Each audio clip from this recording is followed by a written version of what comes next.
Okay. Well, good evening, ladies and gentlemen. Take it Tooblack. Good evening, boys and girls. Monkey Man. Riding the people's back. Making false claims. Ripping people off. Right. Today I have come across something you could use for anyone who's still engaged with things to do with orders and warrants. And if you're caught up in the legal fiction world, you might need some tools to use when you receive these claims. So I'm talking about warrants and yeah. So in today's world,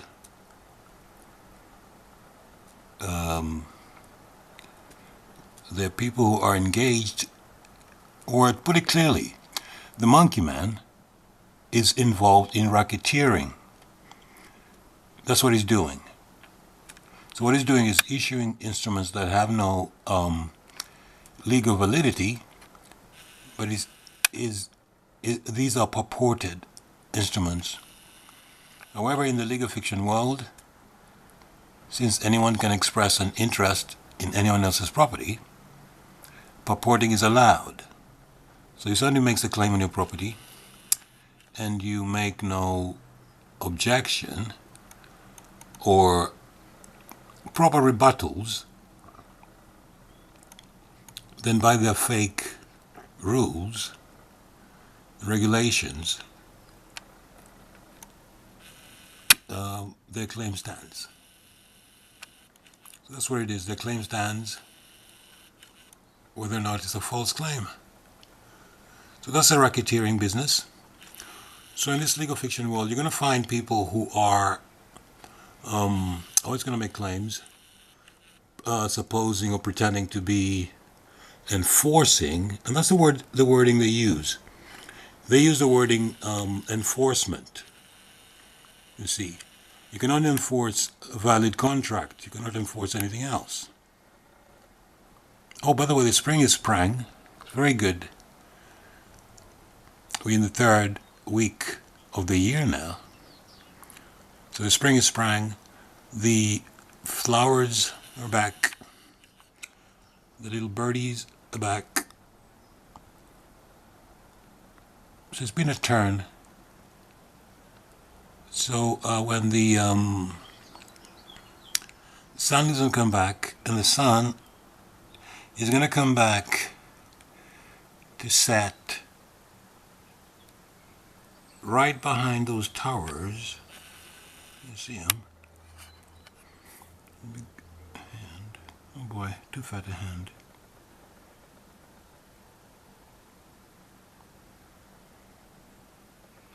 Well, somewhere around the top of the hill there, because right now the sun is setting behind this tree here, but in the summer it's right there, so it moves from there all the way to behind this tree here in the winter. But yeah, the spring is sprang, so the flowers are out and it's looking good. However, I'd like to go out there, but not yet. So we still have to kick the monkey in the ass a few times before we go out there. What were we talking about today? Oh yeah, fake warrants.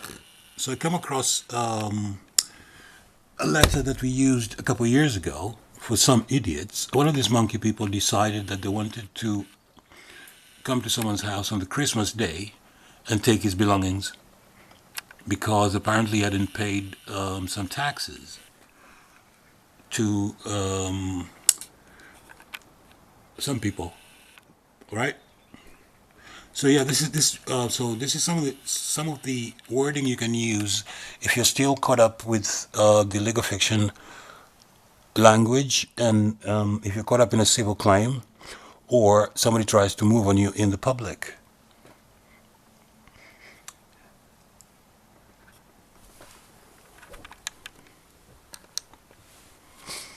Let's hope you can see that.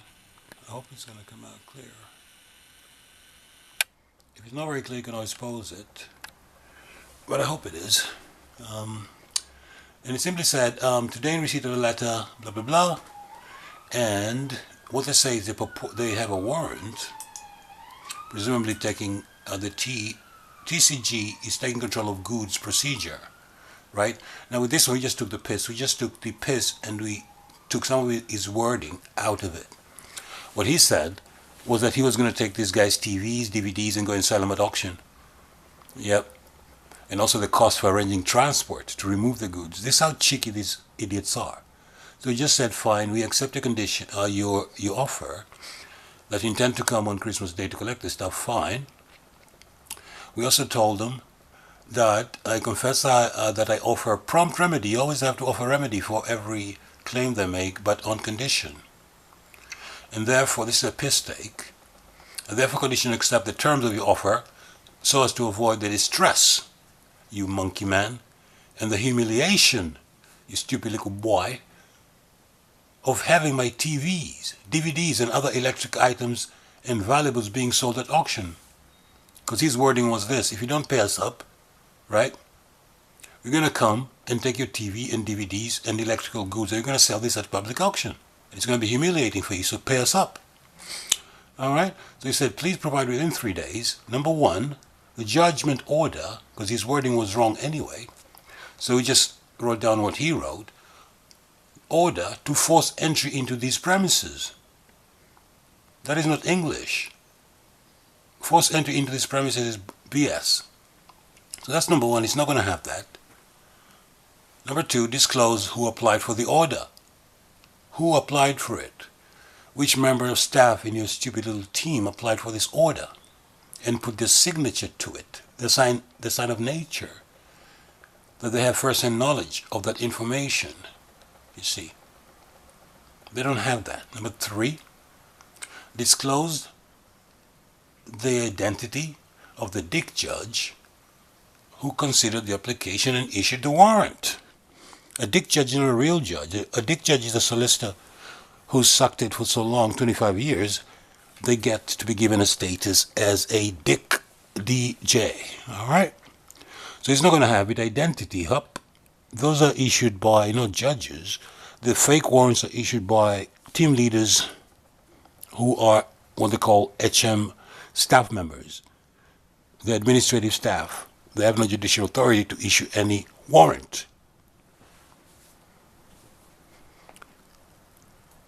4. Now, warrant has got requisites. If any of them are missing, it's not valid.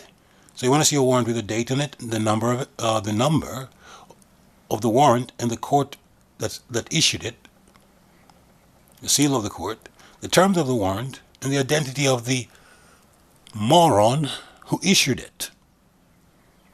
Okay? So that's the condition. Right? That's the condition. If you want me to act at your direction, those are your conditions. So produce these warrants. Once we inspect them, then we're going to pay you or we're going to do whatever you want. In the meantime, should you fail, okay, should you fail to provide the requested information, but nonetheless be found anywhere near or within my private property at any time whatsoever, right, without the said numbered, dated, and sealed warrant bearing the wet ink signature of the judicial office holder responsible for its issued, right, and this judicial office holder must be indemnified by the Lord Chancellor of the United Kingdom Limited, right, and without verified details of your certification, that's the bailiff certification, because they need to be certified, right, you'll be found at fault and you'll be liable for trespass. That's it. And the below will come into effect. So if he ever shows up without a warrant, that's signed, sealed, and everything, with a certificate to identify who he is and by what authority is acting or pretending to enforce this damn warrant, Then what we used to do, we used to use this act. And that used to, you never hear from them again. So I hope this is still, is not repealed. If it's not repealed, ladies and gentlemen, it's still valid. Little boys and little girls, you don't know what we're talking about. Go and sit in your corner. Okay? I'll go and take some... Anyway, okay. Administration of Justice Act 1970. I haven't looked at it for a while. I think it's still valid. But it says it's an offense to harass people with demands for payment in respect of their frequency or manner or the occasion of making such demands, right? Or any threat of publicity by which any demand is accompanied, calculated to subject you or members of your family or household to alarm, distress, and humiliation. So they can't do anything that's going to distress you. Right. Number two, false. So somebody's liable under this act if they falsely represent, in relation to money claimed, that criminal proceedings lie for failure to pay. Okay, that's number one. It's a good one. Falsely represents himself to be authorized in some official capacity to claim or enforce the payment. That's where we kill him. Because the warrant, number one, is not official. Because it's not judicial. Right? So when they show up with a fake warrant, what they're doing is falsely representing themselves to have some authority. That is why we ask them to produce, number one, the warrant itself, to have the seal of the court and the signature of the judge. You can also ask for the bond of the judge. And number two, the other thing about his certification. You see, if he doesn't have those two, then he's falsely representing himself to be authorized in some official capacity to claim or enforce payment. Right? Third of all, the reason they don't produce the warrants is because uttering a false document falsely represented by him to have some official character, or purporting to have some official character which he knows it has not. That's where the racketeering is. They know he doesn't have any official character, but they're still trying to enforce it. You see. However, you have to, when you're dealing with these automatons and clowns, you have to let him know, hang on a second, if you proceed, you're going to be in violation of one of your own acts, which is the Admistration of Justice Act of 1970. Alright, so that's a good one to use when it comes to these false claims and warrants and all that bullshit.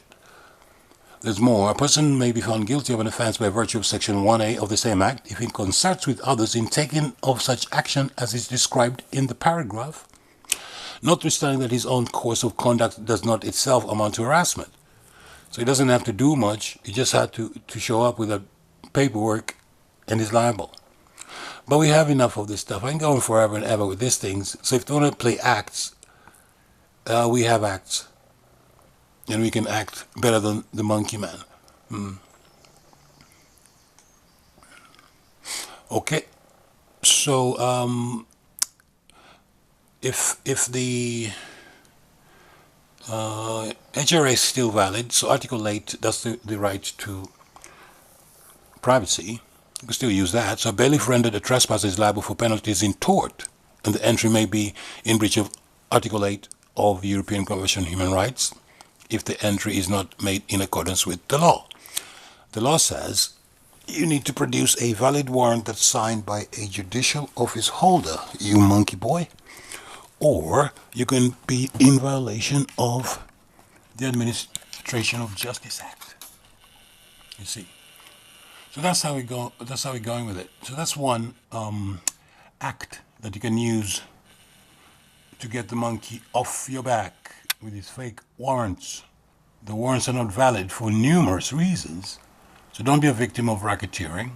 Okay. Ladies and gentlemen, for little boys and little girls, you don't know what I'm talking about, or you're suffering from cognitive dissonance, and you believe that there's a tooth fairy, and there's another guy called the Santa Claus man, and who else is out there? Yeah, so the little boys and little girls, as we always tell you, you need to go and sit in your corner and be quiet. All right? And make sure you eat all your greens so you grow to be a big, strong man, just like your mommy.